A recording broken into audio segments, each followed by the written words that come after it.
Hi hello welcome to TFPC. నేను మీ భవ్య. బసవరాజు శ్రీనివాస్ ఇంకా ఇస్మాయిల్ షేక్ నిర్మాణంలో కిరణ్ తిరుమల శెట్టి దర్శకత్వం వహించిన డ్రింకర్ సై మూవీ అనేది రిలీజ్ అయింది. మూవీ చూసొచ్చాను. దానికన్నా ముందు అసలు ట్రైలర్ చూడంగానే అందరికీ ఒక నెగిటివ్ మార్క్ పడిపోయింది. ఏంటంటే డ్రింకర్ స్థాయికి తగ్గట్టే హీరో తాగుబోతులా ఉన్నాడు, పోస్టర్స్లో బుక్ని కాల్చేస్తున్నాడు, ఏంటి ఇంత దరిద్రంగా ఉన్నాడు, అసలు హీరోయిన్ అట్లా టార్చర్ చేస్తున్నాడు అనే ఫీలింగ్లోకి వెళ్ళారు.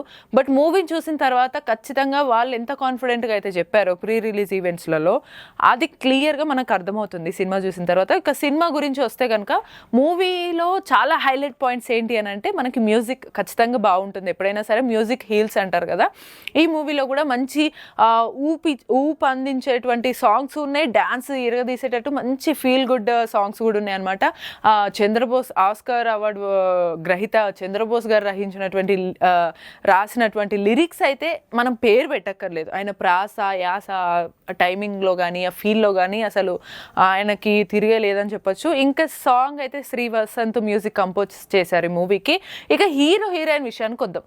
ఇక క్యారెక్టర్ ఆర్టిస్టులు మిగతా అందరూ కూడా వాళ్ళ రోల్స్ ఎంత ఖచ్చితంగా పర్ఫామ్ చేస్తారో అది మీకు క్యారెక్టర్స్ని చూసిన తర్వాత ఏ క్యారెక్టర్ ఎంత ఇంపార్టెంటో మీకు సినిమా చూసాక తెలుస్తుంది. ఇంకా హీరోయిన్ నిజంగా అసలు హీరో ఎందుకు అంత డ్రింక్ చేస్తాడు, ఫస్ట్ నుంచి అంత పిచ్చి అలవాటు ఉందా, హీరోయిన్ కోసం అంత అలవాటు చేసుకున్నాడా, హీరోయిన్ అంటే అతన్ని లవ్ చేసిందా లేదా, బ్రేకప్ చెప్పిందా, లేకపోతే అందుకు అలా తయారయ్యాడా, అసలు ఇంత టార్చర్ చేసే మనిషిని ఒక అమ్మాయి లవ్ చేస్తుందా, ఇవన్నీ క్వశ్చన్ మార్క్స్ వచ్చి ఉంటాయి. కానీ అసలు హీరో ఎందుకు అలా అయ్యాడు, ఆ హీరోయిన్ అతన్ని లవ్ యాక్సెప్ట్ చేసిన తర్వాత క్లైమాక్స్ ఏమైంది, ఇది చాలా ట్విస్టింగ్ పాయింట్ అనమాట. ఫస్ట్ హాఫ్ అంతా అదిరిపోయింది. హీరో కాస్ట్యూమ్స్ హీరోయిన్ కాస్ట్యూమ్స్ అయితే అసలు అదిరిపోయినాయి. ఐశ్వర్య శర్మ ఇందులో భాగీగా చేసింది అనమాట హీరోయిన్గా. ఇంకా ధర్మ అయితే ఇందులో హీరోగా డ్రింకర్ సాయిగా చేశారనమాట. వీళ్ళిద్దరు యాక్టింగ్ పర్ఫార్మెన్స్ డెబ్యూ మూవీ అసలు వీళ్ళకి ఒక ఇండస్ట్రీలో అడుగుపెట్టడానికి ఇది ఒక ఇంట్రడక్షన్ అని చెప్పొచ్చు. ఇంట్రడక్షన్లోనే వాళ్ళు ఇంత అదరగొట్టారంటే ఫ్యూచర్లో ఖచ్చితంగా ఈ మూవీ పక్కన పెడితే వేరే అవకాశాల పరంగా వాళ్ళు హైలైట్ అయ్యే ఛాన్సెస్ చాలా కనిపిస్తున్నాయి. ఇంకా బాగా చాలా క్యూట్గా ఎక్స్ప్రెషన్స్ ఇవ్వడం, ఎట్ ద సేమ్ టైం న్యాచురల్గా చాలా బాగుంది. మన తెలుగు అమ్మాయి లాగానే చాలా బాగుంది. ఇంకా ధర్మ అలియస్ డ్రింకర్ సాయి, ఇంకా తన డ్యాన్స్ ఒక ఇప్పుడున్న కాంపిటీషన్లో ఇప్పుడున్న జోనర్స్ అందరూ చేస్తుంటే అందరూ డ్యాన్స్ చేస్తూ ఒక హైట్ పర్సనాలిటీ బాగుండి ఎక్స్ప్రెషన్స్ ఇవ్వడం అనేది చాలా కష్టం. వాటన్నిటిలో ధర్మ అయితే ఖచ్చితంగా చాలా 100% ఇచ్చారని అయితే మనకు కనిపిస్తుంది.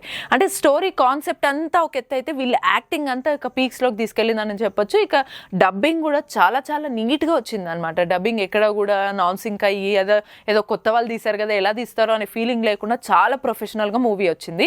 ఇక సినిమా స్టోరీ అంతా చూసుకుంటే నేను స్టోరీ చెప్పలేను కాబట్టి ఆ ట్రైలర్లో ఏదైతే చూసారో ఖచ్చితంగా ట్రైలర్కి తగ్గట్టు ఆపోజిట్గా సినిమా అయితే ఉంది. అసలు హీరో అంత తాగడానికి రీజన్ ఏంటి, ఆ క్లైమాక్స్లో ఉండే ట్విస్ట్ ఏంటి అనేది అయితే మీరు చూడండి. ఫస్ట్ హాఫ్ సాంగ్స్ డ్యాన్స్ అయితే అదిరిపోయింది. సెకండ్ హాఫ్ కొంత ల్యాగ్ అనిపించింది, but it's okay. First time debut stars ఎవరైతే చేశారో వాళ్ళకి ఒక మంచి ఎక్స్పోజర్ అయితే వస్తుంది.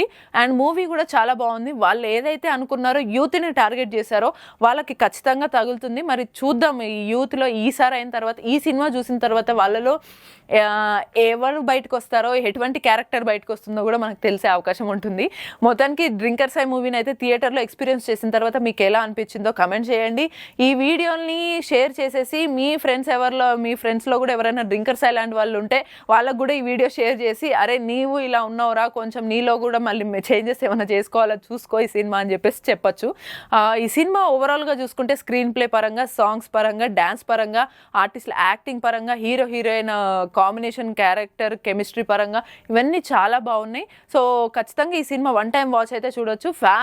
ఫ్యామిలీతో ఖచ్చితంగా చూడొచ్చు. ఏ వల్గర్ లాంగ్వేజ్ ఉండదు, ఏ బూతులు కూడా మనకు అనిపించదు. జస్ట్ ట్రైలర్లో అనిపిస్తుంది మేడిపండు లాగా లోపల పాగోదని అనుకుంటారు, బట్ ఇది ఆపోజిట్ అనమాట. లోపల చాలా బాగుంది అని చెప్పొచ్చు.